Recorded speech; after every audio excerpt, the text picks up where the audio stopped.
Bienvenue dans le nouvel épisode du podcast Le Signe Blanc. Aujourd'hui, on reçoit Thomas Cornu, le cofondateur de Libox, pour un sujet qui vous taraude tous. C'est comment se lancer, trouver le premier bien rentable, trouver la bonne affaire. Et ça, c'est ton travail de pouvoir nous faciliter un petit peu la main. Mais c'est pas ce que tu as toujours fait.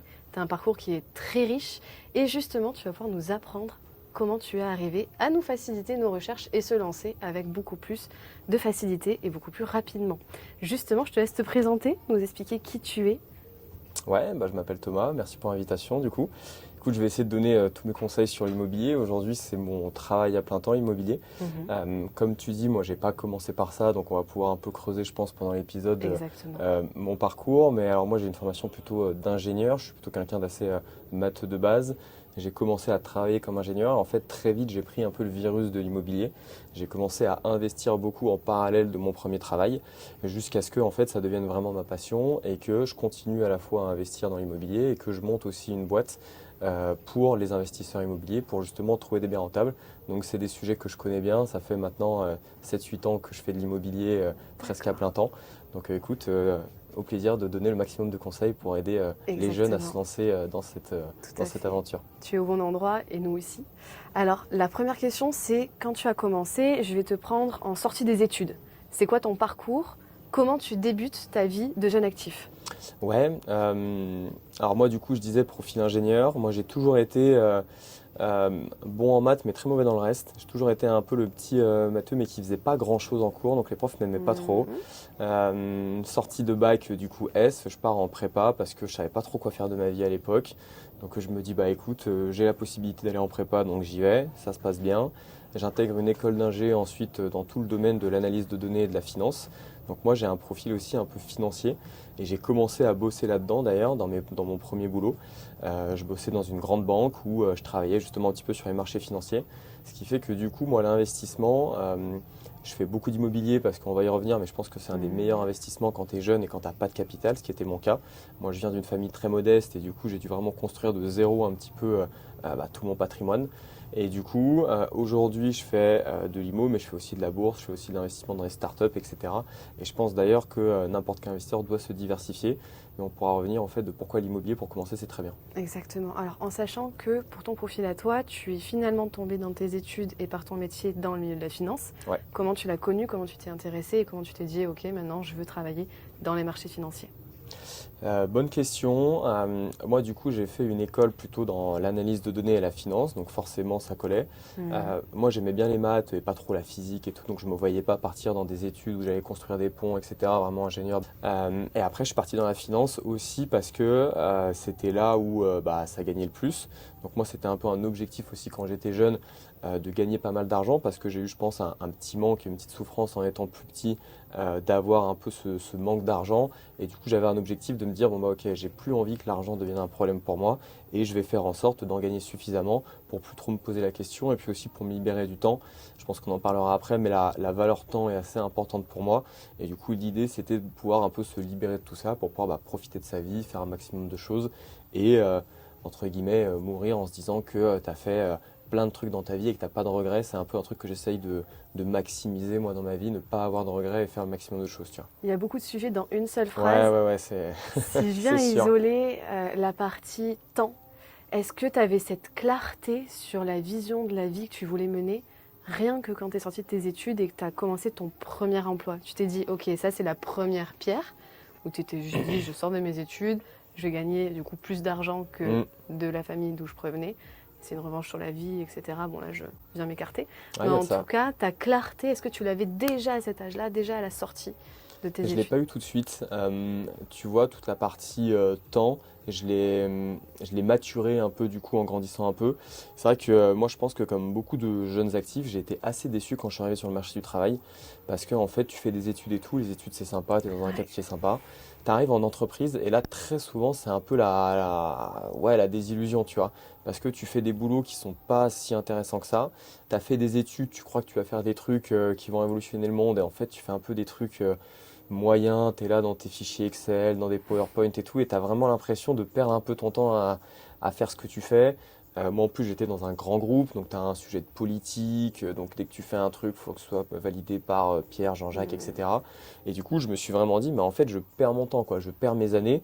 Et des fois tu arrives à la fin de l'année, en entreprise on fait ce qu'on appelle un bilan annuel, c'est là où tu négocies d'ailleurs tes augmentations. Et en fait tu fais un peu le récap de ce que tu as fait dans l'année. Je me dis putain mais en fait concrètement j'ai rien fait quoi. S'il n'y avait pas eu tous ces soucis de politique, de machin, de trucs qui te bloquent, en fait le boulot que j'ai fait dans l'année j'aurais pu le faire en 2 mois, tu vois, si j'avais été vraiment efficace et que j'avais pas eu des bâtons dans les roues. Et je me dis en fait je suis en train de perdre mon temps et finalement le temps tu vois, le temps c'est la seule ressource qui est très égalitaire, tout le monde a le même temps, tout le monde a 24 heures dans une journée, on vit pas tous le même nombre d'années mais globalement on vit tous quand même plusieurs dizaines d'années et c'est le seul truc qui est en stock limité, c'est-à-dire que on aura une seule fois 20 ans, une seule fois 21, une seule fois 22 et tu peux jamais récupérer ce temps, alors que l'argent tu peux le perdre, le gagner, le perdre, le gagner. Et du coup moi je trouve que le temps a une valeur qui est encore plus importante que l'argent et c'est pour ça que je me suis dit ok maintenant il faut vraiment que j'essaie d'optimiser mon temps, profiter de ma jeunesse et puis essayer de faire en sorte d'utiliser au maximum cette ressource temps. Le déclic, ça a été la désillusion quand tu es arrivé dans ton premier emploi? Ouais, je pense, ouais. Ouais. Je pense désillusion dans mon premier emploi. Et j'y suis resté quand même pas mal de temps parce que j'ai eu de la chance. On était des jeunes ingénieurs, donc on avait une super équipe. Je m'entendais très bien avec tous mes collègues.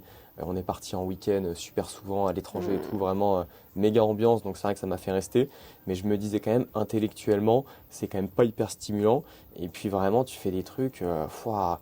En fait, quand tu es jeune, je trouve, tu as toujours l'impression de te dire, les études, c'est la fin du jeu.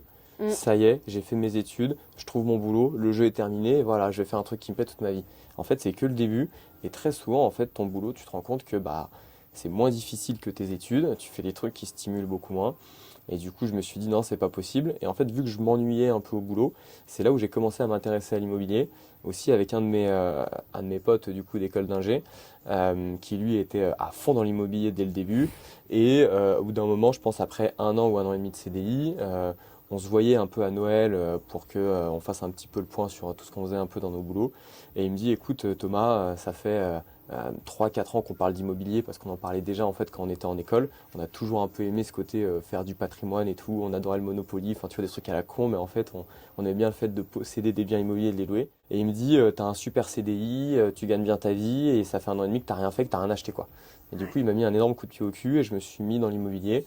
Et en fait j'ai très vite acheté beaucoup parce que moi j'ai une mentalité très fonceur et en général quand je fais un truc je le fais à fond quoi. Il t'a dit, t'as la situation parfaite, qu'est-ce que t'attends? Ouais, c'est ça. Il m'a dit, écoute Thomas, il faut que tu te sortes les doigts du cul concrètement. Ouais. Et voilà, ça fait 1 an et demi, t'as rien fait, alors que t'as un CDI, t'as une capacité d'emprunt, donc faut que tu y ailles. Tu sais très bien que l'immobilier c'est super. Et oui, je le savais, tu vois. Mais il me fallait juste en fait un mec qui me dise ça.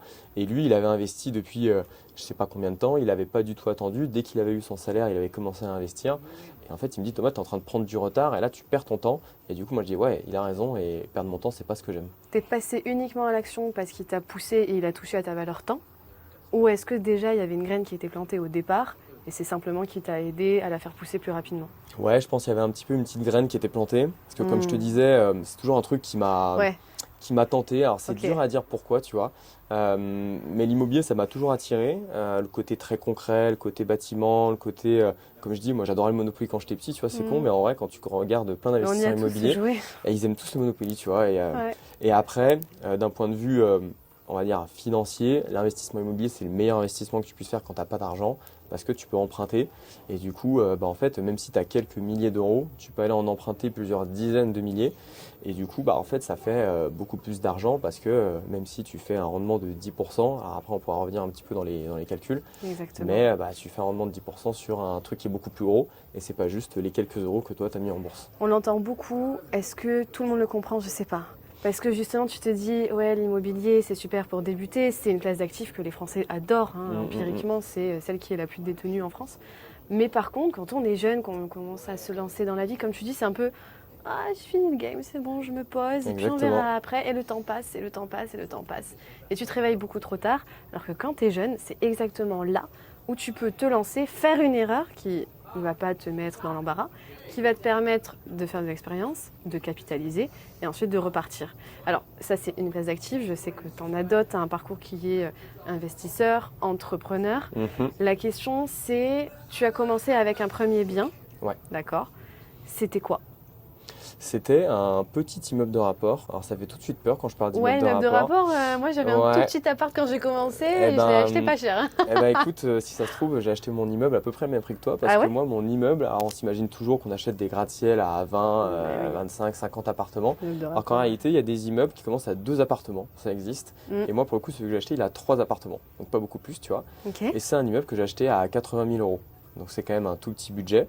Et en fait, c'est des budgets qui sont accessibles à peu près à tout le monde. Même quand tu n'as pas un très gros salaire, tu peux aller acheter des biens jusqu'à 100, 120 000 euros. Donc Ok. ça se fait assez bien. Moi, j'aime bien l'immeuble de rapport parce que j'aime bien qu'on m'embête pas. Et c'est vrai que quand tu as un appartement, tu as la copro, tu as d'autres personnes qui vont gérer avec toi Oui. quand est-ce que tu fais des travaux, tu as des réunions, tu as des C'est ça. assemblées générales, etc.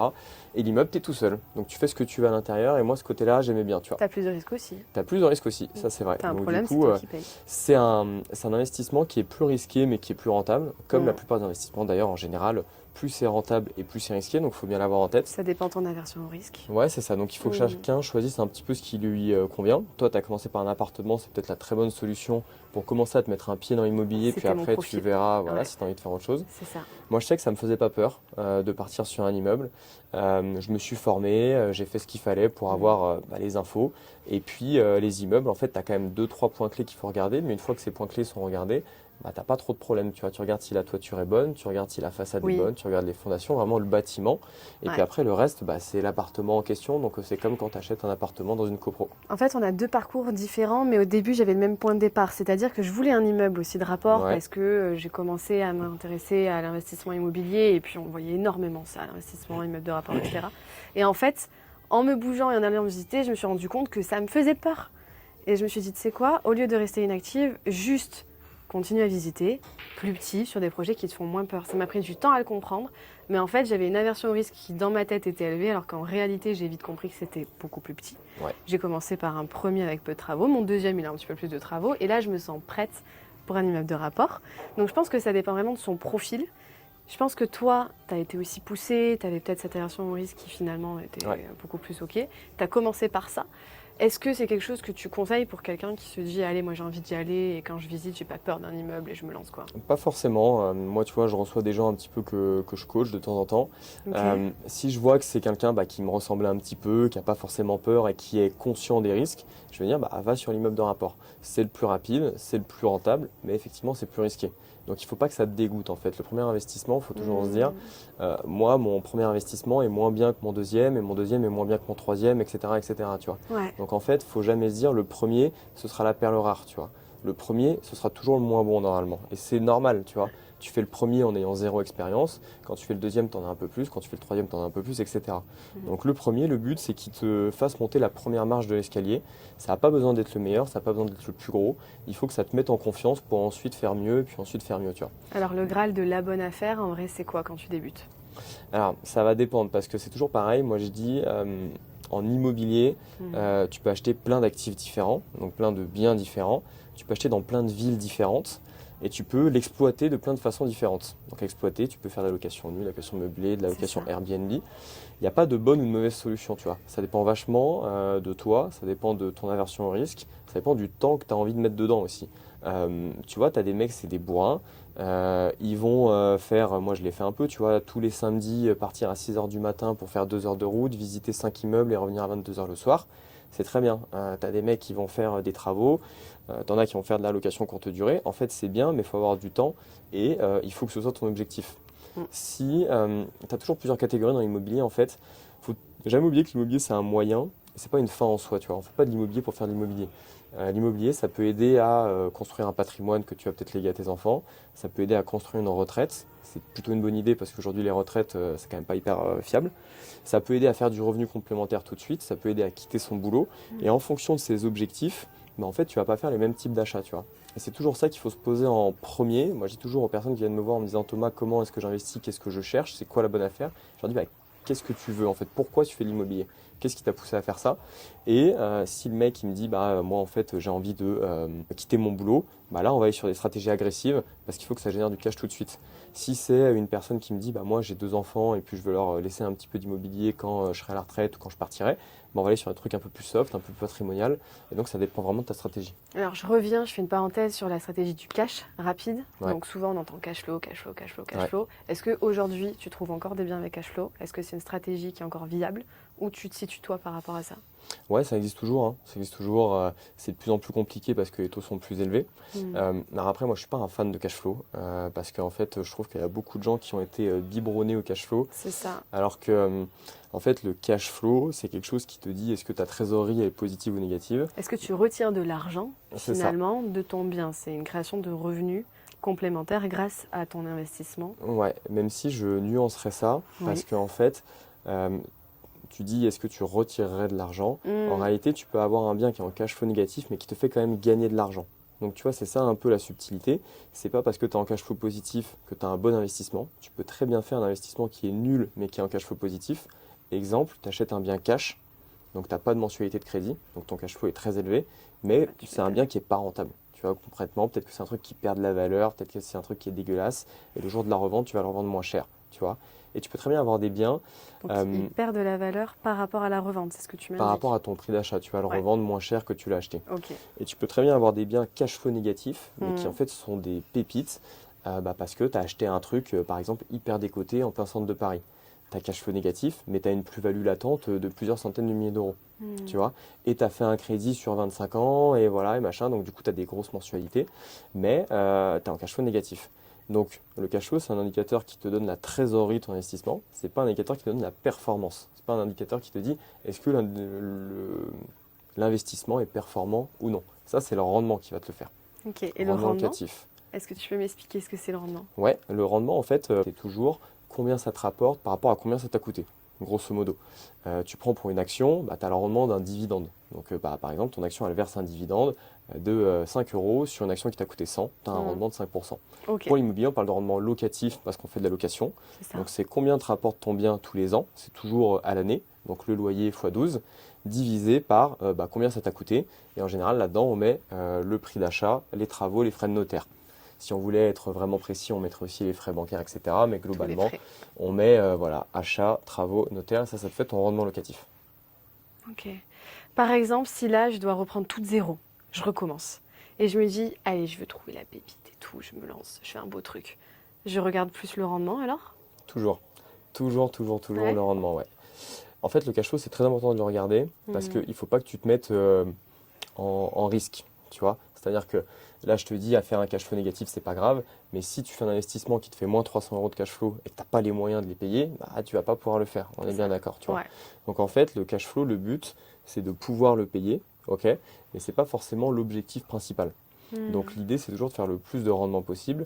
Et Ok. après, bien sûr que à une stratégie fixe, c'est-à-dire qu'effectivement, pour un profil, par exemple toi, si tu empruntes toujours sur la même durée, si tu mets toujours le même apport, bah, plus c'est rentable et plus tu as de cash flow. Les deux sont quand même liés.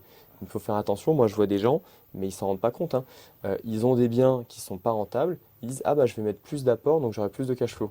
Je leur dis bah oui, mais Mais tu joues avec les métriques. c'est ça. Là, je dis l'appartement, il n'a pas changé, c'est toujours le même. Tu as mis plus d'apport pour avoir plus de cash flow, mais en fait, ce que tu es en train de faire, c'est de payer ton cash flow futur. C'est en train de dire, bah, je mets 10 000 euros d'apport de plus pour avoir, je sais pas, un cash flow de 1 000 euros de plus à l'année. Ouais. Donc en fait, tu es en train de payer 10 ans de cash flow. C'est ça. Tu vois, en fait, tu es en train d'acheter ton cash Tu flow. pourrais te les verser à toi tout seul. Bah, exactement, juste pour faire joli, pour dire aux copains, ouais, t'as vu, mon appartement, il fait pas 200 euros de cash flow, il fait 300. Mais ça, c'est une connerie, tu vois, parce que c'est toi qui te l'as payé ton cash flow en mettant plus d'apport. Ouais, genre. Et en fait, ça paraît bête quand on le dit tous les deux, mais il y a plein de gens qui s'en rendent pas compte, tu vois. Parce que eux, ils sont biberonnés cash flow, cash flow, cash flow, alors que ce qui compte, c'est le rendement. Et le rendement, que tu mettes beaucoup d'apport ou pas beaucoup, bah, ce sera toujours le même, parce que ton appartement, ton immeuble, c'est toujours le même. Rendement, c'est c'est une des métriques, oui, qu'il faut qu'on regarde. Ouais. Est-ce qu'il y en a d'autres où il faut être vigilant, surtout pour un premier bien ou un deuxième? Alors, le rendement, c'est le plus important. Moi, je fais souvent la distinction entre le rendement et la rentabilité. Oui. Il y a beaucoup d'abus de langage. Dans le langage courant, on parle de rentabilité, est-ce que ton bien est rentable, etc. En réalité, on parle beaucoup de rendement. La rentabilité, tu vas ajouter en plus la plus-value. C'est-à-dire qu'en fait, un bien qui te fait 7% de rendement locatif et qui prend 5% par an, bah, en fait, il a une rentabilité de 12%. tu vois. Et c'est pour ça, moi, je dis un truc qui choque beaucoup de monde en général, c'est que l'immobilier, quoi que tu fasses, n'importe où tu achètes, que ce soit à Paris ou dans un village, tu as une rentabilité de 10%.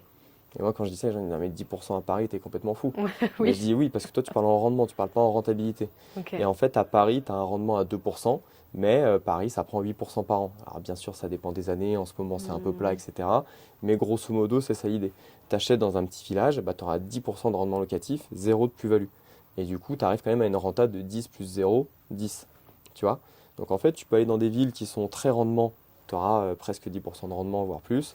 Des villes très patrimoniales où tu auras 3 plus 7, 4 plus 6, 5 plus 5. Ok. Mais grosso modo, l'immobilier, en fait, ça rapporte toujours à peu près 10. Ouais. Et ce qui va changer, c'est est-ce que tu touches l'argent tout de suite ou est-ce que tu le touches plus tard? Donc quoi qu'il arrive, tu peux pas vraiment faire d'erreur en plaçant dans Ah, les mots. l'immobilier, c'est dur de perdre de l'argent. C'est ça qui est beau quand même. C'est-à-dire qu'en fait, la magie de l'immobilier, c'est que tu as des rentas du coup, qui sont autour de 10% Quoi en qu'il arrive. prenant en compte la plus-value. Hmm. Et en fait, tu fais du crédit immobilier qui, même si aujourd'hui les taux sont élevés, bah en fait, ils sont à 3,5, 4 maximum et ils sont plutôt en train de baisser à l'heure où on tourne cette vidéo. Et du coup, en fait, tu as quand même un écart entre les deux d'au moins 5%, tu vois. Hmm. Et du coup, en fait, c'est quand même assez dur de perdre de l'argent sur le long terme, bien entendu, parce qu'il faut quand même que tu rembourses tes frais de notaire, tes frais d'agence. Mais un bien immobilier sur une période de 5-10 ans, sauf si tu as la toiture qui s'effondre ou quoi, donc il y a quand même des choses à vérifier, c'est assez dur de perdre de l'argent. Après, même s'ils étaient plus hauts les taux, tu peux toujours les renégocier. En plus, Donc ça, c'est pareil, c'est une fausse excuse.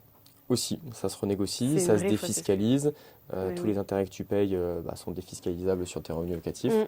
Donc ça, c'est des trucs ouais, qui se font assez bien. D'autres fausses excuses aussi que tu as entendues? Ouais, t'as beaucoup de mythes autour de l'IMO, notamment sur ce qui est les impayés, les dégradations locataires, etc. Hmm. Faut savoir que le taux d'impayé en France, il est de 3%. Et dans ces 3%, on compte les retards de loyer qui représentent à peu près les 3 quarts, 75%. D'accord. Donc en réalité, des locataires qui vraiment ne payent pas, il y en a moins d'1%. Hmm. Donc en fait, c'est très peu. Donc effectivement, il faut bien choisir ses locataires. Et c'est pour ça que moi aussi, j'aime bien l'immeuble. Parce que en fait, quand tu as un appartement, bah, si jamais le mec ne te paye pas, tu as 100% de tes loyers qui tombent. Alors que quand tu as un immeuble de 5, si tu as un mec qui ne te paye pas, tu n'as que 20% de tes loyers qui tombent. Et du coup, tu as les 4 autres qui te permettent de payer le crédit, les charges, etc. Ok. Mais les locataires, franchement, qui ne payent pas, il n'y en a pas tant que ça.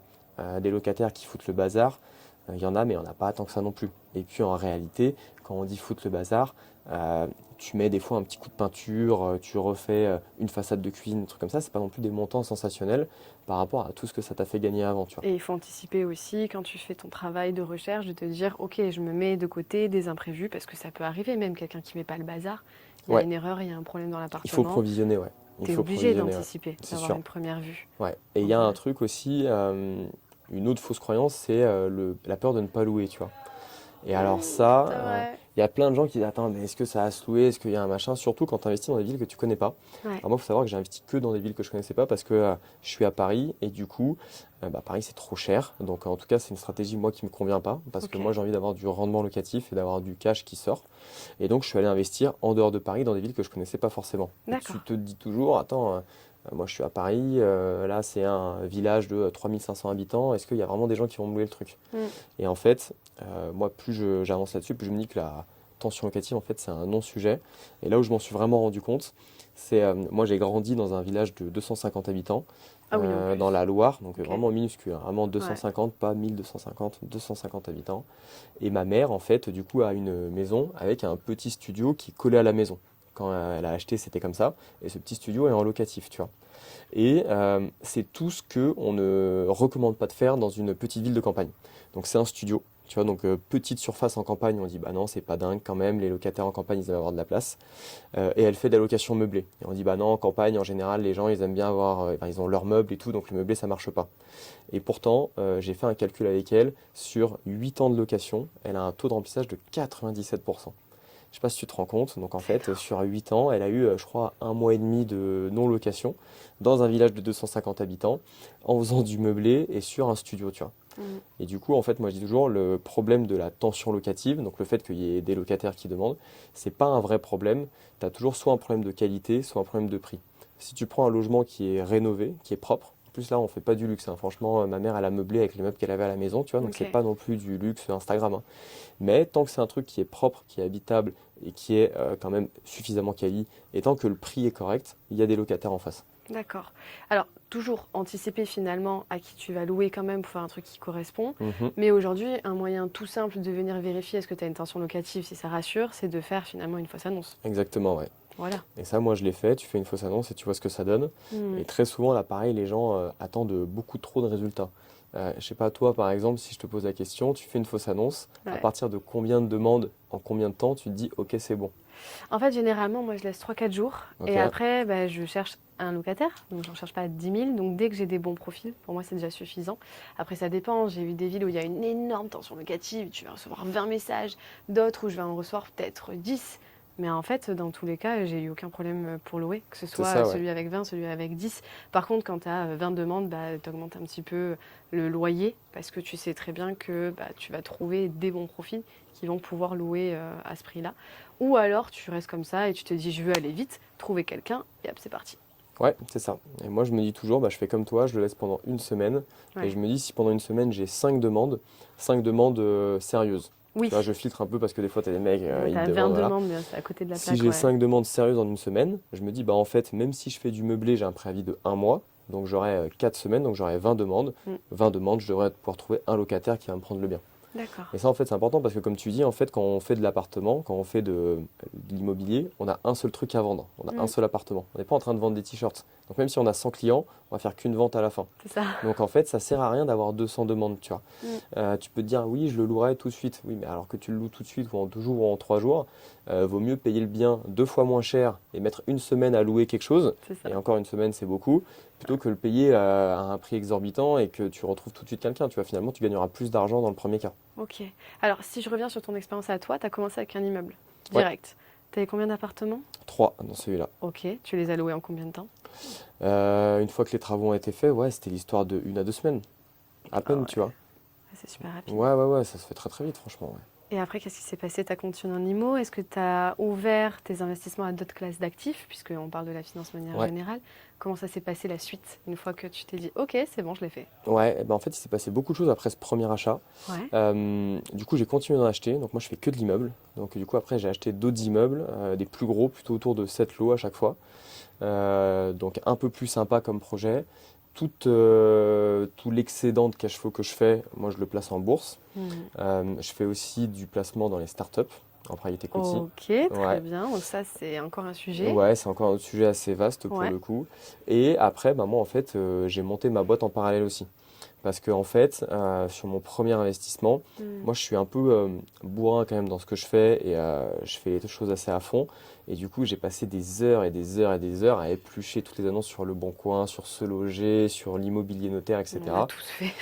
Et Le temps qu'est-ce que que tu c'est passes à long, c'est une chercher. horreur. C'est une horreur. Tu revois Ouais. 3 fois la même annonce, tu sais jamais en fait si le truc il est vraiment rentable, tu connais pas la ville, donc tu es obligé d'ouvrir un autre onglet pour aller voir les infos sur la ville et tout. Et ça en fait ça va vraiment saouler.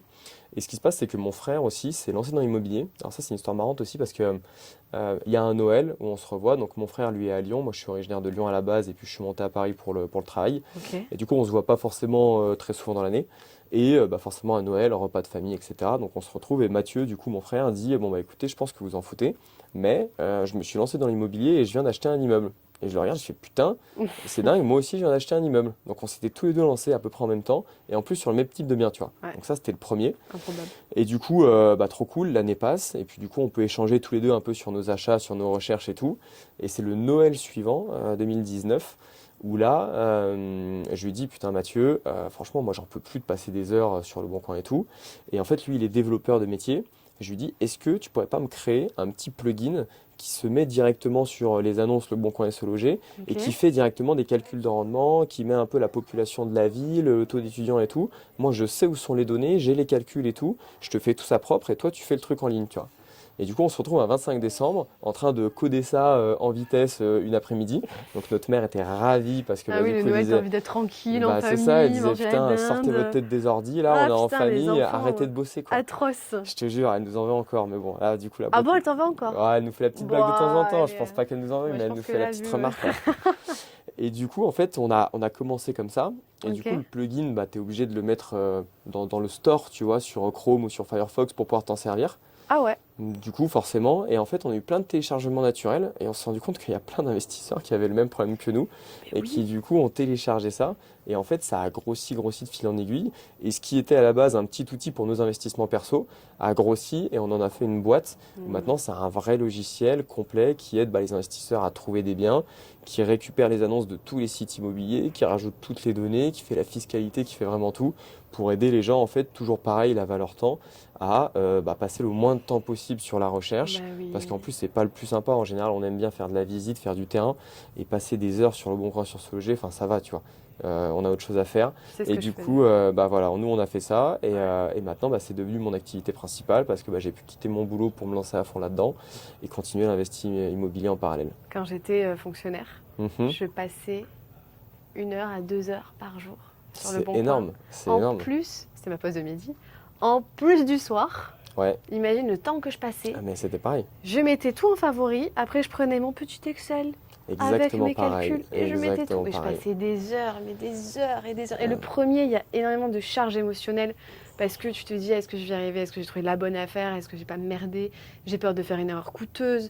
Il y a énormément d'émotions sur le premier, en tout cas pour moi ça a été le cas. Il y en a d'autres qui se sont dit je vais bourriner, et puis voilà. Ouais, Mais en tout cas, le premier, c'est vraiment le lancement et comment tu vas vivre ton premier investissement. Et ça, mais qu'est-ce que j'ai passé des heures, c'était insupportable. c'est dur, hein. Donc je pense que c'est quelque chose qui aurait pu m'aider et me rassurer aussi, gagner du temps, ce que j'ai pu faire sur le deuxième justement. Mais en tout cas, ouais, ça c'est le genre de choses où j'aurais pu voir peut-être mon rendement. Tu aurais pu voir ton Ok. rendement, tu aurais pu voir ta fiscalité, tu aurais pu voir si la Ouais. ville dans laquelle tu investis est une ville qui est rentable ou pas, si les prix augmentent, si t'as pas trop de chômage, si tu as des étudiants, si tu as tout ça, tu aurais pu tout voir. Donc ça permet à la fois de rassurer des investisseurs débutants, Ouais. parce que aussi ils sont sûrs. Moi je sais quand j'ai commencé à investir dans l'immobilier, je me disais dans mes petits calculs sur Excel, mais est-ce que j'ai pas oublié une charge? Parce que tu sais, quand tu fais de l'immobilier, t'as pas conscience Ouais. de tout ce que tu payes. Tu as les charges de copro, tu as la taxe foncière, tu as les impôts, et tu te dis putain, mais est-ce que j'ai pas oublié un truc énorme qui fait qu'en fait, je vais pas du tout gagner ce que je crois gagner à la fin, tu vois. Mm. Et Ouais, du puis coup, entre tes chiffres et la c'est réalité. ça. Imagine, tu oublies l'assurance P&O par exemple. Bon, tout le monde ne sait pas qu'il faut prendre une assurance propriétaire non occupant. Mm. Tu oublies la taxe foncière. Tout le monde ne sait pas qu'il faut payer la taxe foncière. Tu Les oublies charges de machin, tu oublies machin. copro, oui, Voilà. oui, il y a plein de choses. Et donc là, tu as un simulateur avec toutes les cases. Et tu sais que quand tu as rempli toutes les cases, tu n'as rien oublié, tu vois. Et si tu sais pas ce que c'est la PNO, et ben nous on te dit bah voilà, la PNO c'est ça sert à ça, et puis du coup ça permet de t'éduquer un petit peu. D'accord. Donc à la fois ça rassure les investisseurs débutants, et ça fait aussi gagner un temps fou à tous les investisseurs un peu plus aguerris, parce que ils voient pas 10 fois la même annonce, ils n'ont pas 10 sites à regarder, et ils n'ont pas à aller chercher des données à droite à gauche, ils ont tout au même endroit réuni, visible en un coup d'œil, et ils ont des systèmes de filtres qui sont faits pour les investisseurs immobiliers. Ok. C'est vrai que sur le Bon Coin, mis à part la ville, la superficie et le prix, t'as pas de filtre concrètement. Alors que là, tu peux faire des filtres sur le rendement locatif, sur le cash flow, sur est-ce que le bien il a baissé de prix, est-ce qu'il est sous le marché, est-ce qu'il est machin, et donc ça te permet de gagner énormément de temps. T'as des infos sur la ville en fait. Bien sûr, ouais, sur la ville et sur Ok. l'annonce, et du coup sur la comparaison entre les deux aussi. Ah ouais, d'accord. Donc typiquement, tu as un bien qui a 3000 euros du mètre carré dans une ville à 5000, on peut te dire ça c'est un bien qui est très en dessous. On va détecter l'adresse de l'annonce, on va savoir dans quel quartier c'est, et on va dire d'accord, là ce bien-là en fait, par rapport au quartier il est super pas cher, donc c'est intéressant. Ou alors au contraire, non, il est dans un quartier pas bien, donc finalement il a l'air d'être pas trop cher, mais non, c'est parce qu'il est dans un mauvais quartier, donc fais attention. Donc tu gagnes du temps à la visite, finalement tu vas pas et puis tu peux aller C'est te concentrer exactement, sur un autre bien. exactement, ouais. Ah ouais. Par rapport à ça, tu penses que tu fais gagner combien de temps? Par exemple, moi, quand je passais 2-3 heures par jour à chercher, combien de temps j'aurais pu gagner À du coup? toi, ça aurait été énorme parce que quand tu es en recherche très active comme ça, Ouais. de 2-3 heures, tu vas passer à 1 heure maximum. Honnêtement, franchement, grand max 1 heure. Parce qu'en fait, je te dis, déjà, toi, le souci que tu devais voir, c'est que les annonces, elles reviennent tous les 15 jours. Elles Mm. sont supprimées et repostées. Mm. Donc moi, par exemple, j'étais toujours sur mes annonces et je dis, putain, mais celle-là, elle me dit quelque chose. Tu l'étudies, puis tu ressors ton Excel, tu fais, ah oui, celle-là, elle était Oui. déjà sortie il y a 15 jours. Tu mets d'autres noms Tu sur vois? Excel pour essayer de retrouver. Exactement. Ouais, Et c'est un ça, en bordel. fait, c'est des trucs, typiquement, nous, ces annonces-là, on détecte qu'elles ont déjà été publiées avant et du coup, on ne te les remet pas en haut de la liste. Ok. Et en fait, c'est plein de petits détails qui, mis bout à bout, te font gagner des heures de recherche. Et franchement, quand tu as une recherche qui est déjà bien filtrée, donc avec des critères qui sont précis et qu'en plus on te met vraiment les nouvelles annonces, en fait, tu n'as jamais besoin de passer 3 heures en une journée. En 1 heure max, tu as tes trucs, le rendement il est calculé automatiquement, toutes les infos sont calculées automatiquement, tu n'as rien à retaper à la main. Et en 1 heure max, tu as fait ta prospection. Et encore 1 heure, je pense que Ouais, c'est en déjà pas prenant le mal. temps. Ouais, ouais. Donc toi, Ok. tu aurais gagné 10 heures par semaine, facile. Ouais, bah, surtout quand tu commences à être chargé, à avoir plusieurs choses à C'est faire et ça, tout, c'est ça. l'immobilier, généralement c'est un side quand tu commences parce Bah que toujours, oui. bah, tu travailles à côté, enfin toi tu étais salarié, moi au début je l'étais aussi, puis après je suis partie, mais il n'empêche que j'ai pas forcément plus de temps. Donc quoi qu'il arrive, l'investissement de manière générale, ça reste à côté. Ouais. Ça peut devenir, hein, il y a des stratégies qui existent où ça devient vraiment finalement un remplacement de ton salaire et tu tires Mm. des revenus et tout, mais c'est des stratégies beaucoup plus actives. Si Exactement. déjà tu veux avoir un bien, te lancer, créer un patrimoine, te sécuriser, juste ça, c'est des choses de base qu'on ne travaille pas du tout, mais se sécuriser, ça c'est quelque chose où, bon bah ok, peut-être que tu es moins fan, mais tu vas gagner du temps, ça te fait moins chier, et puis tu te lances quoi. Exactement, ouais. Enfin, moi, l'immobilier, ça a toujours été un side, comme tu dis. Mm, C'est un truc qui me permet de gagner du temps et pas l'inverse. Tu vois? bien sûr. Donc, il y a des gens qui se mettent à fond dans leur immobilier et c'est très bien pour eux, tu vois, qui font eux-mêmes leurs travaux, qui font eux-mêmes leur location courte durée. Et franchement, c'est très bien, tu vois, si c'est ton projet. Moi, ça n'a pas été le cas. Je me suis jamais dit que j'allais devenir artisan, ou que j'allais devenir décorateur d'intérieur, ou que j'allais devenir conciergerie, tu vois. Ouais. Donc, moi, j'ai toujours eu une vision de l'immobilier en mode passif, en disant il faut que ça me prenne le moins de temps possible. Donc c'est toujours un rapport temps-argent. On revient à ta valeur temps. C'est toujours ça, ouais. Pour me Ouais, libérer du temps pour autre chose. Ça n'empêche pas qu'il y a eu des moments dans ma vie où l'immobilier prenait énormément de temps parce que la mise en place est longue en immobilier. c'est ça, mais c'est Mais ponctuel. l'idée, c'est qu'à terme, une fois que c'est mis en place, c'est bon en fait que ce soit quasiment passif. Alors c'est jamais complètement passif l'immobilier, il faut être honnête, Non. mais que ce le soit quasiment, franchement. Mm. Par rapport à ça, donc la valeur temps, elle est super marquée. Finalement, au fur et à mesure qu'on avance, on se rend compte que le temps, c'est supérieur à l'argent. Ouais. Est-ce qu'il y a une autre valeur qui te définit, qui te pousse dans ce que tu fais, dans tes projets, dans la voie que tu suis? Ouais, moi je suis un peu très dans le concret, tu vois. Alors un peu j'ai la fibre un peu aussi ingénieur, cartésien, tout ça. Hmm. Donc je suis toujours dans, j'essaie vraiment de comprendre très profondément. Et des fois je suis un peu chiant quand des gens expliquent des trucs, je suis toujours mais pourquoi, mais pourquoi, mais pourquoi. Et tant que j'ai pas compris profondément le truc, en fait, bah, je suis pas content. Donc moi je suis très dans le très concret et j'essaye de comprendre vraiment profondément tout ce que je fais, pourquoi je le fais, pourquoi je fais de l'immobilier et pas autre chose, pourquoi je fais autre chose et pas encore un autre truc, tu vois. Et voilà, et du coup, moi j'essaye de partager un peu ça aussi. Et c'est vrai que du coup, bah, j'essaye de parler des trucs que je connais vraiment, tu vois. Donc l'immobilier, c'est mon métier de maintenant depuis 7-8 ans à peu près. Donc voilà, c'est des trucs C'est sur énorme. lesquels je partage. Et puis je prends pas trop le risque de parler sur des domaines que je connais pas trop. Ou alors je dis, bah, effectivement, moi j'ai vu ça, mais c'est pas trop ma spécialité, donc je peux pas trop rentrer dans le détail, quoi. Ouais, je vois. Par rapport à ça, aujourd'hui, tu as quel âge, si je peux me permettre? J'ai 30 ans aujourd'hui, bientôt 31. Ok, très bien. Par rapport à ton patrimoine que tu as construit, où tu te situes? Est-ce que ça correspondait à tes objectifs de départ? Euh, J'avais pas vraiment d'objectif de départ, moi, tu vois.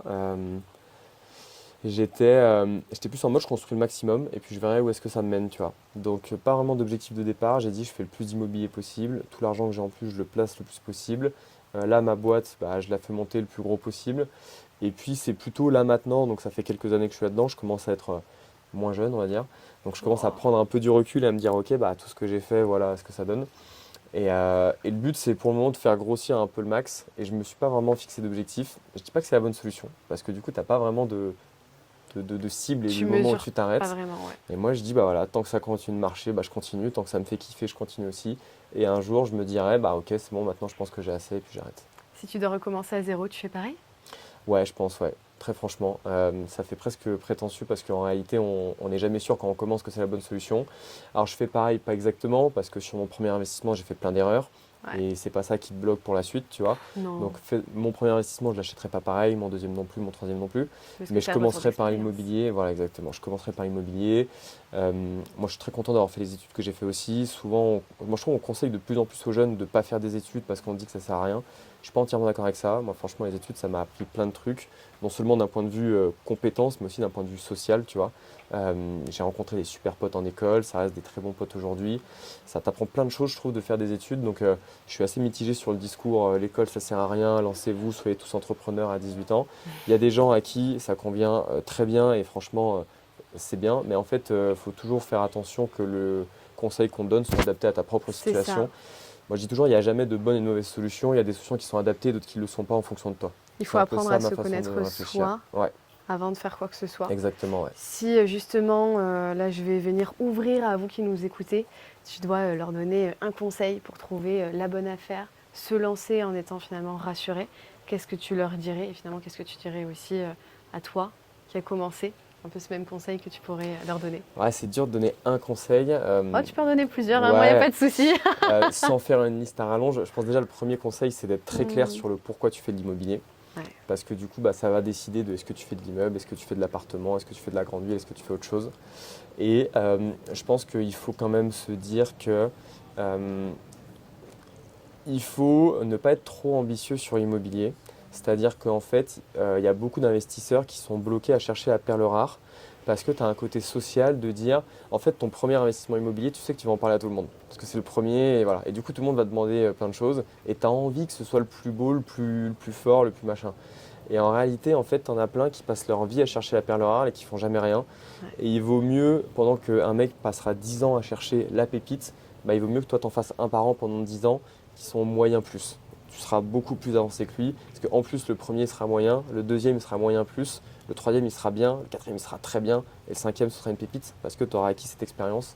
Donc en fait, ne cherchez pas la perfection, on n'est jamais C'est ça. 100% sûr de ce qu'on fait quand on se lance. Et ça, je trouve que c'est vrai pour tout, tu vois. Quand tu te lances dans les études, tu n'es jamais sûr à 100% que tu vas réussir tes Bah études. non. Dans le boulot, c'est pareil. Dans l'investissement, c'est pareil. Donc, il faut se lancer en faisant attention quand même. Mais il ne faut pas se dire, je veux être un expert d'immobilier, un expert des travaux, un expert de la fiscalité avant de me lancer, avant d'acheter. De tous les investisseurs que j'ai rencontrés, ils m'ont tous dit pareil jusqu'à ce que je le comprenne. C'est arrête de te mettre la pression Ouais. avec le premier, fais-le C'est et les ça. prochains seront meilleurs. Exactement. Ou peut-être pas, parce que le premier finalement tu te mets une pression. Tu peux avoir de mais la chance peut-être aussi, hein. Voilà, peut-être qu'il sera très bien. Mais un truc qui m'a vraiment aidé, c'est de me dire quoi qu'il arrive, j'ai commencé, je crois que j'avais le premier à 21, je capitalise dessus. Toi, tu as Même commencé si je me super jeune en trompe, plus, donc ça, c'est génial, hein. même si je me trompe, qu'est-ce que j'y perds? Ouais. Vraiment, au pire je fais un effort d'épargne. Donc C'est ça pas la allait. catastrophe. Ça ne veut pas dire que tu perds de l'argent, comme on disait tout à l'heure. C'est pas parce Exactement. que tu es en cash flow négatif que tu perds de l'argent. De l'expérience et surtout retirer la pression et la charge émotionnelle que j'avais mis sur le premier. Si tu parles des autres, mais il y a aussi ce que nous on se met comme pression. Ouais, bien sûr. Donc ouais, ça c'est sûr que le pourquoi il est clair et net pour la suite. Est-ce que tu as un autre conseil ou est-ce que déjà celui-là, mettez-le en place et on voit après? Écoute, c'est déjà un bon conseil, je pense. Ouais. Après, bon, bah, je conseille d'utiliser les outils à disposition. Donc, bon, nous, Exactement. forcément, on a l'e-box, donc ça aide quand même pas mal de gens. À refaire, je pense que je passerai dessus. Ouais, voilà. Écoute, moi, je pense que, en tout cas, je l'ai construit dans cet objectif-là. Ouais. Nous, on a vraiment construit cet outil pour nous à la base. On Mm. s'en sert encore tous les jours en tant qu'investisseur et on le construit vraiment dans cette optique d'aider les investisseurs à gagner du temps et puis à faire des investissements qui sont plus rentables. Donc je peux conseiller d'utiliser les outils à disposition. Se former, c'est très important aussi. Obligatoire. Aujourd'hui, tu as plein de façons de te former. Tu as des formations si tu veux te faire accompagner, tu as des livres qui sont très bien, tu as du contenu gratuit sur YouTube qui est très bien aussi. Mm. Donc se former, utiliser les bons outils, être honnête avec soi-même sur pourquoi tu le fais, comment tu le fais, et à Mm. partir de là, se lancer. Et pas trop se mettre la pression. Se lancer, tu verras ce que ça donne. Exactement. Déjà faites votre premier, C'est ça. enchaînez après, atteignez vos objectifs et après on se reparle. Exactement. C'est Voilà. déjà une bonne chose pour commencer. Voilà. Bon, eh bien merci beaucoup en tout cas Avec pour le plaisir. temps que tu nous as accordé, les précieux conseils. L'e-box justement sera les liens en description tout simplement parce que c'est un outil que moi j'aurais adoré aimer avoir au départ. Donc c'est quelque chose que j'ai plaisir à partager. Et à partir de là, est-ce que tu as un dernier mot à ajouter? Un autre dernier mot. Non, moi je pense qu'il faut se faire confiance. Je pense qu'on est une génération qui se pose beaucoup plus de questions. Ce qui n'est pas forcément facile. Moi je vois la génération de mes parents, ils s'embêtaient pas trop. Alors là je sors un peu du cadre de l'IMO, mais ils s'embêtaient pas trop. Ils faisaient leurs études, ils faisaient leur boulot, qui gardaient pendant 40 ans et tout. Nous on est une génération qui a moins envie de ça, qui se pose plus de questions, de sens, de pourquoi je le fais et tout. Je pense qu'il ne faut pas avoir peur de se poser les questions. Il ne faut pas avoir peur de tester aussi. Comme tu dis, on est jeune et s'il y a un seul moment où tenter des trucs risqués, c'est quand tu es jeune, parce C'est que ça. bah, tu n'as rien à perdre. Et donc en Et fait, t'as rien à prouver aussi. tu te dis, tu commences, tu n'as pas spécialement d'argent, tu n'as pas spécialement de trucs. Donc au pire, si tu perds, bah, tu redémarres à zéro et c'est pas la catastrophe. Plus tu vieillis, plus c'est dur. Donc en fait, c'est quand même quand tu es jeune qu'il faut tenter des choses. Et c'est pas la catastrophe si tu te loupes parce que tu apprendras toujours. Donc moi je pense que voilà, faut travailler un peu plus sur ce que tu as vraiment envie de faire. Moi, tu vois, ça a été la valeur temps, ça c'est assez important. Et tu as d'autres gens, ce sera autre chose. Et puis il faut juste être très honnête avec soi-même, je trouve. Et de plus en plus, en fait, ça devient important et on trouve des gens qui ont envie de vivre la vie des autres, tu vois. Ils se disent, ah non, moi c'est cette vie que j'ai envie de vivre, ça a l'air bien, mais en fait, ils ne sont pas vraiment questionnés sur ce qu'eux, ils ont envie de vivre. Et la vie des autres, même si elle est très bien pour eux, c'est pas forcément celle qui sera très bien pour toi. Je suis assez d'accord. Et pour terminer, c'est bien de se questionner, mais il faut toujours passer à l'action pour finalement découvrir Toujours. qu'est-ce qui est vraiment adapté à soi. De toute façon, un aveugle qui marche ira toujours plus loin qu'un voyant qui reste assis, quoi, tu vois. Exactement. Donc en fait, il faut marcher et puis voilà, il faut se lancer. Tout à fait. Et on va terminer sur ça parce que c'est très important. On n'a pas envie de vous surcharger d'informations, on a juste envie de vous donner les clés pour que vous puissiez vous lancer. C'est très bien de nous regarder et de consommer du contenu, mais maintenant il faut Faut passer à l'action. fermer l'écran et y aller. En tout cas, merci beaucoup Merci à toi. d'avoir accepté l'invitation, pour toute la valeur que tu nous as partagée, pour ton temps, le précieux temps que Avec tu nous plaisir. as accordé. Et puis en tout cas, merci à vous d'avoir écouté jusqu'à la fin. J'espère que ça vous a aidé. On se retrouve pour le prochain épisode.